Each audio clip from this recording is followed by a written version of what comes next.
Assalamu alaikum warahmatullahi wabarakatuh. Hope you guys are all well, happy and nice. Okay, so I got another sweet here yesterday. One of the students gave it, so I haven't eaten it yet, but inshallah I'm going to get to that when I get a chance. I've got to cut my hair as well. Here at the back is going a bit long. Don't know, do you guys think I should cut it short? Think I should leave it long? Put in the comments what do you guys think.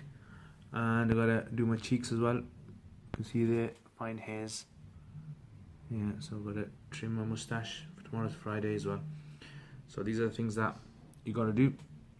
So what do you guys have long hair? Do you guys have short hair? And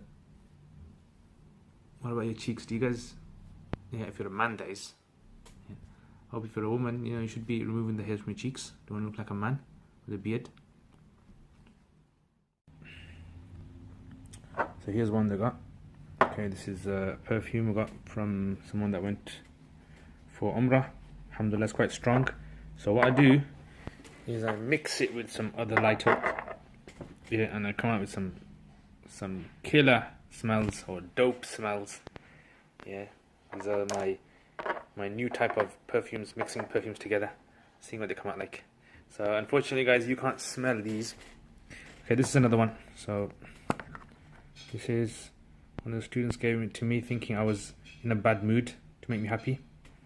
Yeah, so guys, if you want to make me happy, get me perfumes. It's called Amber Nut, and this is it. Yeah, so now I'm happy. So students, if you're watching, I'm happy now. Okay, so these are some of the perfumes I got this week. Put in the comments, guys, what kind of perfumes do you guys like? Anyway, so students studying knowledge and just attending lesson. So students studying knowledge, just attending lesson. This is something which can be very problematic, detrimental to their learning. So remember, when you study knowledge, no pain, no gain, guys. This is my rule. No pain, no gain. So if you're studying and you're just attending a lesson, it's like you watching a movie. It's like you, well, obviously a more religious movie. And it's like you just being entertained. That's what it is. So when you're studying, you have to have a focused mind on studying. So you got to come to the lesson, you got to bring a pen with you, you got to bring a paper with you, you got to make notes, you got to, you know, try and summarize the lesson for yourself, try and understand what you've learnt in that lesson. That's what education is about. So a lot of the students, what tends to happen sometimes is they'll start a course, they'll just attend because they're not used to how to study. And they just sit there and they'll think, right, if as long as I finish this course, you know, I'm qualified. It doesn't work like that. You have to put effort in. You gotta memorize sometimes things. You gotta learn things. You gotta, you know, note things down. You gotta question certain things. So that's what education is about. So a lot of times I get students and they say to me, I find it difficult to study. I'm not understanding it. And one of the primary reasons is they're not making notes, or they're not going over their notes, or they're not doing the assignments that they've been given to do, homeworks, etc. So you got to do these things, guys, inshallah, if you want to benefit. So the topic I talked about today was about the women's participation in academia. So Islamically, I mean, after sitting with Sheikh Akram and he's telling us stories about, you know, how there used to be scholars, famous female scholars in the Hatim, yeah, in near the Kaaba teaching.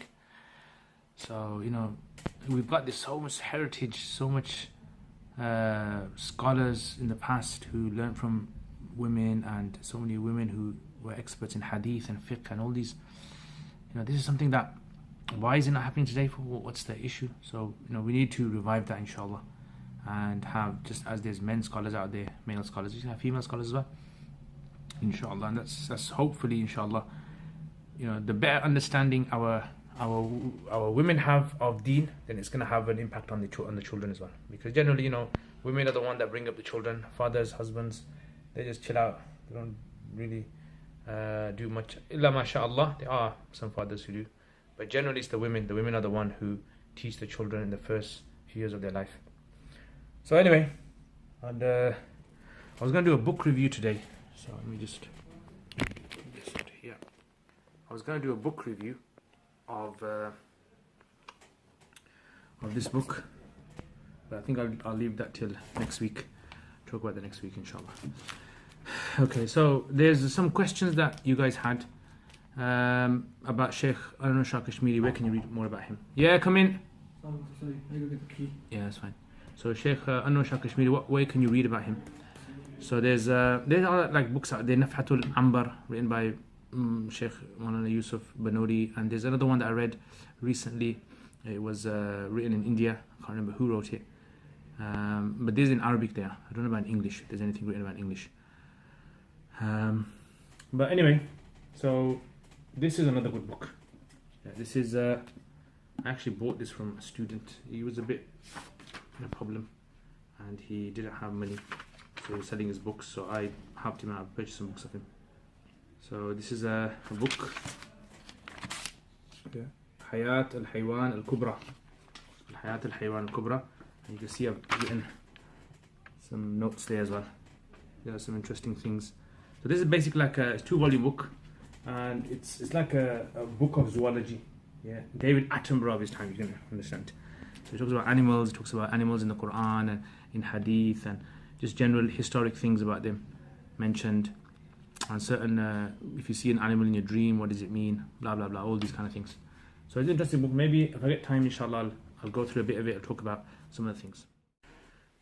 So Jummah again, guys. Jummah Mubarak. Yeah, I got my imama on. Yeah, fixed up my moustache. Just gotta do my cheeks, inshallah.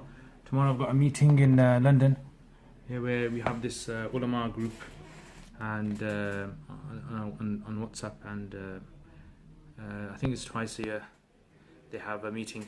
So scholars from around the country and Europe as well, they come, and we talk about things and we discuss issues. So I was inshallah gonna go for that. So inshallah I'm gonna be there all day. So I might do some filming there. Yeah? Okay. Is it ready? Yeah. One second, let me just finish this recording. Wait for me.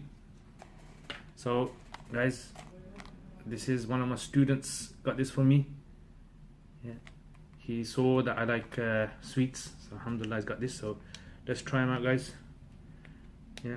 So like you guys watch that crazy Russian hacker. Yeah, so he likes sweets as well. There they are. So I've got a little badminton game now, so I'm gonna do that. I'll come back. So how are you guys finding my conversations? Yeah, I got a good feedback from that, alhamdulillah. And the idea came about because there's lots of people asking me they want to learn Arabic, and you know, conversation is very important. Watching people speak and how they speak, and it's very difficult for me to first of all find people that I can record, you know, speak with and record so that others can benefit. So what I thought I'd do is I'll just do my own one. Yeah. So if you guys like it, tell me, inshallah, I'll make some more of those. And there's a brother, mashallah, may Allah give him lots of reward. He's helped, and he said that he's willing to put the subtitles underneath. And the reason I can't put subtitles on is because it takes me ages, you know, to edit it and all those things. So this way it's easier for me. All I have to do is record it, and I just a little bit of editing, and then I just put it up onto YouTube. Otherwise, if I have to put subtitles on, then that's going to take me ages, and then I won't be motivated to do these kind of things. So I hope that makes sense. All right, you had a question. One of you guys had a question. I think it was it Umar had a question about the Balagha books. Which tafsirs are good for Balagha? You know, when you study like the normal Balagha that you study nowadays, the problem with trying to fit in with tafsirs is that the tafsirs don't explain the Balagha as simple as you've studied it. So they'll use wording that you've studied, but sometimes, a lot of the times rather, like for example Kashaf from Zamakhshari, he uses other types of wordings. So you have to know what he's saying. You've got to click on to be able to understand it. So he's not going to say to you clearly, right, this ayah has got these points of balagha in there. He's not going to say that. He's just going to be speaking naturally, and then he just mention the balagha points in there. So there's Zamakhshari's book, which is filled with balagha, Kashaf. There's Abu Sa'ud, yeah, which is by, you know, Qadi Abu Sa'ud. So that's filled with balagha as well. And there's Ruh al-Ma'ani, has got lots of balagha in there as well. And there's some other books that have been written later on, like, you know, these Sarf and Nahu implementation tafsirs, I call them. I'rab al-Quran, Jadwal al-Quran. They've got little balagha points. So, you know, check those out, inshallah. Alright guys, take care inshallah. And maybe I can actually go through one of them. If I get opportunity, I'll go through maybe Kashaf and show you guys little points of Balagha he points out. Alright guys, take care. And have a nice Jum'ah. And send lots of salutations to the Prophet Sallallahu Alaihi Wasallam. Assalamu alaikum wa rahmatullahi wa barakatuh.